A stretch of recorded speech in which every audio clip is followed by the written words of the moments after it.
দেখি মাকে বিয়ের কথাটা বলে দিলে দেবে, না দিলে না দিবে। আমারও তো বিয়ে করার ইচ্ছাও নেই। মা, ও মা, মা গো, বলছি শুনছো?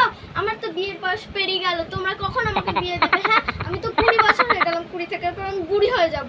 কেউ কি আমাকে আর বিয়ে করবে? হ্যাঁ বলি হ্যাঁ, ছি, এরকম মেয়েকে আমি জন্ম দিয়েছি? তোর একটু লজ্জা করে না? বাড়ির সকল লোকে শুনলে কি বলবে বলতো, যে মেয়েটা বিয়ের জন্য মাথাটা খারাপ হয়ে গেছে। বলছি তোর একটু লজ্জা লাগে না? নিজের বিয়ের কথা নিজেই বলছিস, ছি ছি ছি। তোমাদেরকে এসব কথা কোনোদিনও মাথায় আসে না যে তোমাদেরও একটা মেয়ে আছে, তাকে তোমাদের বিয়ে দিতে হবে? মা, আমার তো 20 বছর 3 মাস চলছে, এখন পারলে আমাকে এই মাসেই বিয়ে দিয়ে দাও। ও বাবা, বলি চুপ কর চুপ কর চুপ কর, তুই এরকম লজ্জা শরম সব তো মাথা খেয়ে বসে আছি। তো বলছি তো বাবা আসুক, এনে কথা বলবো। মা, এর থেকে বেশি কথা আর বাড়াস না, লোকে তো ছিছি করছে।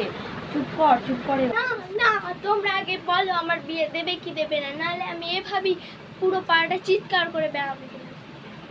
বলি মা চুপ কর তুই, দোহাই মা, এবারে চুপ কর।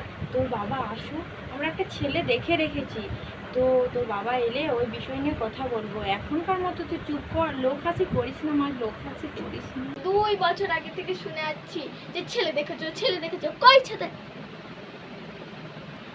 কোথায় ছেলে? আমারও তো ইচ্ছে হয় নাকি যে আমার একটা সুন্দর সংসার হবে, 2টো ছোট ছোট ছেলে হবে।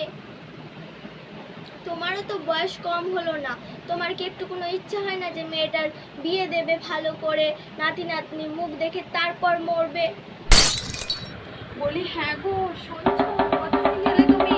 আমার বেহায়া মেয়ের কাণ্ড কারখানা দেখবে এসো।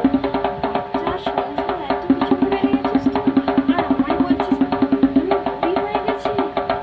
হে ভগবান, এই কিরকম বেহায়া মেয়ে আমি পেটে জন্ম দিয়েছি, যে নিজের বিয়ের কথা নিজেই বলতে লজ্জা পায় না। ছি ছি, ইচ্ছে তো করে এর ধিক্কারে আমি বনে যে বাস করি, আমি আজ এই বাড়ি ছেড়ে চলে যাবো। ছি, এই মেয়েকে নিয়ে আমি আর থাকতে পারবো না সংসারে। তো যা ইচ্ছে তুই তাই কর, তোর যাকে বিয়ে করতে ইচ্ছে করে তুই তাই কর। আমি তোর সঙ্গে এই বাড়িতে আমি আর থাকবো না। আমি চলে গেলাম বনে চলে গেলাম, সেইখানে বাস করবো, কিন্তু এই সংসারে আমি আর ফিরে আসবো না।